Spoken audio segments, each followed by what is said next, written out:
வணக்கம். இன்றைய மாவட்ட செய்திகள். திருவாரூர் வாழவாய்க்கால் ரவுண்டானா அருகே திருவாரூர் விஜயபுரம் கபிலேஸ்வரர் கோயிலுக்கு சொந்தமான 5396 சதுர அடி நிலம் தனிநபர் ஆக்கிரமிப்பில் இருந்தது. அப்பகுதி மக்கள் கொடுத்த புகாரின் பேரில் அறநிலைய இணை இயக்குநர் குமரேசன் விசாரணை செய்தார். அதில் கோயில் நிலம் ஆக்கிரமிப்பில் இருப்பது உறுதியானது. இணை கமிஷனர் மேற்பார்வையில் உதவி ஆணையர் மற்றும் போலீஸ் அதிகாரிகள் உதவியுடன் ஆக்கிரமிப்பு நிலம் மீட்கப்பட்டது. இடத்தில் வேலி அமைத்து இது கோயிலுக்கு சொந்தமான இடம் என அறிவிப்பு செய்தனர். மீட்கப்பட்ட நிலத்தின் மார்க்கெட் மதிப்பு 2.5 கோடி ரூபாய்.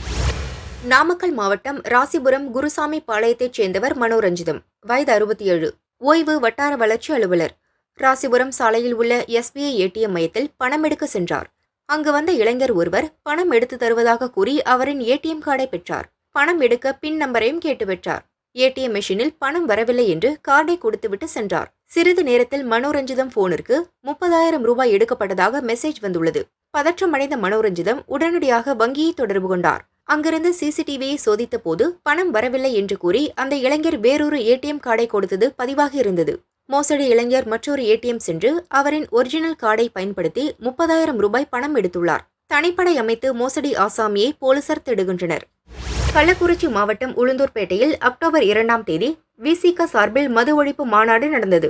மாநாட்டிற்கு ஒன்வே வழியாக நிர்வாகிகள் காரில் வந்தனர். காரை பெண் SI தடுத்து நிறுத்தினார். கொதிப்படைந்த தொண்டர்கள் SIயை தாக்க முயற்சித்து விரட்டினர். இதுகுறித்து பெண் காவலர் போலீசில் புகார் கொடுத்தார்.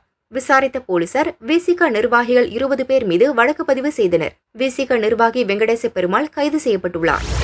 கோவை பூ மார்க்கெட் பகுதியில் பூஜை பொருட்கள் விற்பனை செய்பவர் தமிழ் பாண்டியன். கோவை ஆனந்த நகரைச் சேர்ந்தவர் விஜயகுமார். இவர் மனைவி பிரியதர்ஷினியுடன் கோவிலுக்கு வருவார். அப்போது தமிழ் பாண்டியன் கடையில் பூஜை பொருட்கள் வாங்குவது வழக்கம். தினமும் பூஜை பொருட்கள் வாங்குவதால் விஜயகுமார் என்ன வேலை செய்கிறார் என தமிழ் பாண்டியன் கேட்டார். அதற்கு விஜயகுமார், எனக்கு பலசரக்கு கடை உட்பட 10க்கும் மேற்பட்ட கடைகள் உள்ளன. நான் ஒரு சாமியார். தினமும் கடையை திறந்து பூஜை செய்வேன். அதனால் தினமும் பூஜை பொருள் தேவைப்படுகிறது என கூறியுள்ளார். அதைத் தொடர்ந்து இருவரும் 2021ஆம் ஆண்டிலிருந்து நண்பர்களாக பழகினர். தங்களுக்கு சொந்தமாக பல கடைகள் உள்ளது. தங்களிடம் பணம் முதலீடு செய்தால் லாபம் தருவோம் என தம்பதியினர் ஆசை வார்த்தை கூறினர். இதை நம்பிய தமிழ் பாண்டியன் 21,50,000 ரூபாய் முதலீடு செய்தார். வங்கியை விட அதிக லாபத்தை தருவதாக கூறி அவ்வப்போது சிறிது சிறிதாக பணம் கொடுத்து வந்தனர். மேலும் தமிழ் பாண்டியன் தனது நண்பர்கள் 10 பேரை தம்பதியிடம் இணைத்து விட்டார். மொத்தமாக தமிழ் பாண்டியன் உட்பட அவரது நண்பர்கள் 1,02 லட்சம் முதலீடு செய்தனர். தம்பதியினர் முதலில் லாபத்தை கொடுத்துவிட்டு பின்னர் அசலை தராமல் இருந்துள்ளனர். பலமுறை கேட்டும் பணத்தை திருப்பி கொடுக்காததால் தமிழ் பாண்டியன் மற்றும் நண்பர்கள் போலீசில் புகார் கூறினர். விசாரணை செய்த போலீசார் மோசடி தம்பதியை கைது செய்தனர். பொள்ளாச்சி சப் கலெக்டர் ஆபீஸில் விவசாயிகள் குறைதீர் கூட்டம் நடைபெற்றது. சப் கலெக்டர் கேத்ரின் சரண்யா தலைமை வகித்தார். திருமூர்த்தி அணை தண்ணீரை மோட்டார் வைத்து திருடுவதை தடுக்க வேண்டும் உள்ளிட்ட மனுக்களை விவசாயிகள் கொடுத்தனர்.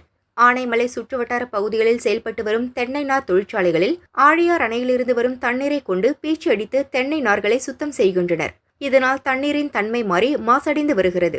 ஆற்று தண்ணீரை கால்நடைகளுக்கு கூட பயன்படுத்த முடியாத நிலை உள்ளது. நான் 1 ஏக்கரை 29 சென்டில் மழைநீர் சேகரிப்பு பண்ணி வச்சிருக்கேனுங்க. அதை சுற்றியில் ஒரு 40 ஏக்கராவுக்கு இந்த மஞ்சிகளை கொண்டாந்து கொட்டி ஆழியார் ஆற்றுலேருந்து கொண்டு தண்ணிகளை அதுக்கு கிளியர் பண்ணுறதுக்காக அடிச்சிட்ருக்காங்க. அது பூராமே என்னோட அந்த குளத்துக்குள்ளே தான் இறங்குதுங்க. மழை காலத்தில் வெய்ய காலத்தில் அளவுக்கு மீறி அடித்தாங்கன்னா அதில் இறங்குதுங்க. அந்த நீர் கிணத்துக்கு வர்றதுனால அது தண்ணியை தன்மை மாறிடுச்சுங்க. பூராமே துவர் படித்த மாதிரி இருக்குங்க. இதனால் இன்றைக்கி மாடு கண்ணு குறந்தா குடிக்காத நிலைமைக்கு அந்த தண்ணி இருக்குது. இது குறித்து மாசு கட்டுப்பாட்டு வாரிய அதிகாரிகளிடம் கடந்த 3 ஆண்டுகளாக பலமுறை புகார் கொடுத்து வருகிறோம். ஆனால் சம்பந்தப்பட்ட தென்னை நார் தொழிற்சாலை உரிமையாளர்களுக்கு தகவல் தெரிவித்து பாதிக்கப்பட்ட விவசாயிகளிடம் சமாதான பேச்சுவார்த்தை நடத்துகின்றார்களே தவிர எந்த நடவடிக்கையும் எடுக்கவில்லை. மனுக்கள் கொடுத்து ஓய்ந்து போனதுதான் மிச்சம் என்பதால் மனுக்கள் கொடுப்பதை நிறுத்திவிட்டதாக விவசாயிகள் வேதனை அடைந்தனர். பொல்யூஷன் போர்டுக்கு பெட்டிஷன் அனுப்பிச்சு அவங்க நடவடிக்கையை எடுக்கிறத விட்டு போட்டு அவங்க அந்த மட்ட மில்ல மஞ்சி கொட்டுறவங்களை கூப்பிட்டு அவர் இந்த மாதிரி எங்ககிட்ட கம்ப்ளைண்ட் பண்ணியிருக்காங்க, அவரை போய் சமாதானப்படுத்துங்க அப்படின்னு சொல்லி தெரிஞ்சவங்களை வச்சு எங்ககிட்ட சமாதானம் தான் பேசுகிறாங்களே ஒழிய அவங்க எந்த விதமான நடவடிக்கை எடுக்கலைங்க. இது இந்த 3 வருஷமாக இப்படியாக தான் இருந்துகிட்டு இருக்குதுங்க. நாங்கள் பெட்டிஷன் மேலே பெட்டிஷன் கொடுத்து இப்போ ஓஞ்சி போயிட்டு இதனால் எந்த பெட்டிஷன் கொடுக்கறனால எந்த விதமான பிரயோஜனம் இல்லை அப்படின்ட்டு இவங்க எந்த நடவடிக்கை எடுக்கிறதில்ல அப்படிங்கிறதுனால நாங்கள் இப்போ ஓஞ்சி போயிட்டுங்க. இதுவும் அதனால் நாங்கள் பெட்டிஷன் கொடுத்து சடைஞ்சு போய் இப்போ விட்டுட்டோங்க. பெட்டிஷன் கொடுக்குறதையே விட்டுட்டோங்க. இது மேற்கொண்டு இனி வந்து வேறு விதமாக முயற்சி பண்ணலாம் அப்படிங்கிறதுக்காகத்தான் நாங்கள் எங்களுக்குள்ள ஒரு முடிவு பண்ணி வச்சுருக்கேன். கடலூர் மாவட்டம் சின்ன காரைக்காடு கிராமத்தை சேர்ந்தவர் வெங்கடேசன். இவர் பரங்கிப்பேட்டை பகுதியில் நிலம் வாங்கினார். நிலத்தை உட்பிரிவு செய்து பட்டாவில் பெயர் மாற்றம் செய்ய பரங்கிப்பேட்டை சர்வேயர் நிர்மலாவை அணுகினார். நிர்மலா பெயர் மாற்றம் செய்து கொடுக்க 5000 லஞ்சம் கேட்டார். லஞ்சம் கொடுக்க விரும்பாத வெங்கடேசன் லஞ்ச ஒழிப்பு போலீசில் புகார் அளித்தார். போலீசார் கொடுத்தனுப்பிய ரசாயனம் தடவிய 5000 ரூபாயை நிர்மலாவிடம் வெங்கடேசன் கொடுத்தார்.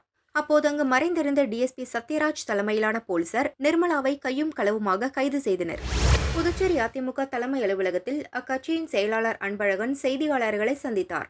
அரசு மருத்துவமனைகளில் இடப்பற்றாக்குறையால் நோயாளிகள் அவதிப்படுவதாக குற்றம் சுமத்தினார். இந்த சட்டமன்றத்துக்கு ஒரு இடம் ஏற்கனவே இருக்குது.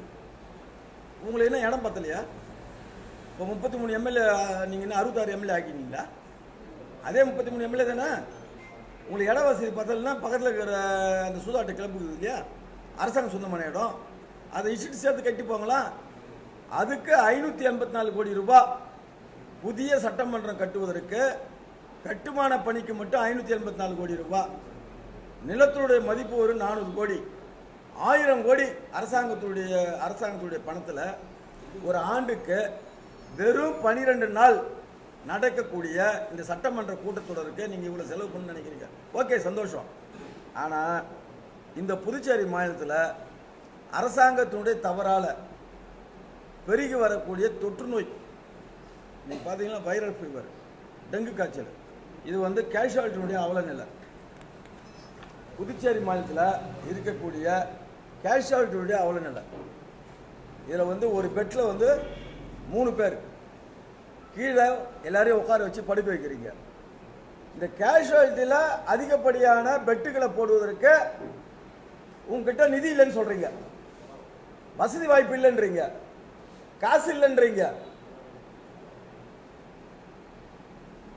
ஒரு 60 பேர் தங்கக்கூடிய அந்த அறையில் 300 பேர் படுக்க வைக்கிறீங்க.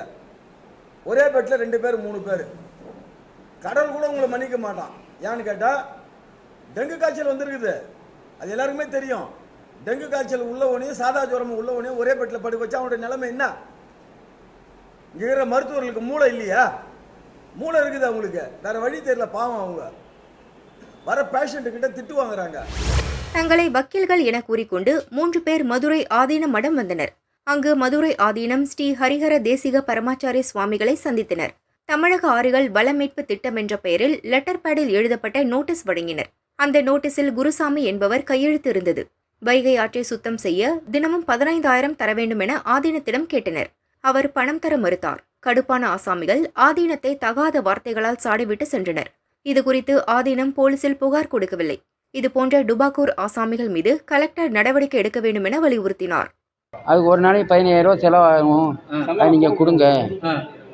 மொத்தம் எத்தனை பேர் வந்தாங்க சார்? 3 பேர். 3 பேர். அதெல்லாம் உங்களால் செய்ய முடியான்ட்டான். அது அரசாங்கம் இருக்குது, மாவட்ட ஆட்சியர் இருக்காங்க, எல்லாரும் சேர்ந்து தான் செய்யணும்.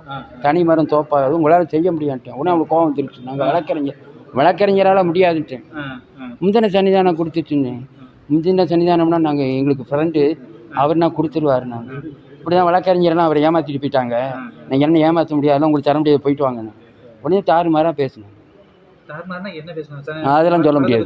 உங்கள் வீட்டுக்குள்ளே நான் வந்து நீ இந்த வீட்டுக்கு தலைவர் இல்லை, தலைவர் இருக்க தகுதி இல்லைன்னா என்ன அர்த்தம்?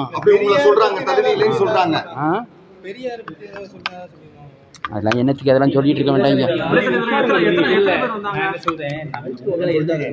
இந்த விடிய ராமாயணத்துக்கு சீதிக்கிறாம சித்தப்பன் இந்த சொன்னாங்கன்னா என்ன? நீங்க இதுக்கு தகுதி இல்லைன்னா என்ன அர்த்தம்? உங்க வீட்டுக்குள்ள இருந்து நீங்க இந்த வீட்டுல இருக்க தகுதி இல்லைன்னு என்ன அர்த்தம்?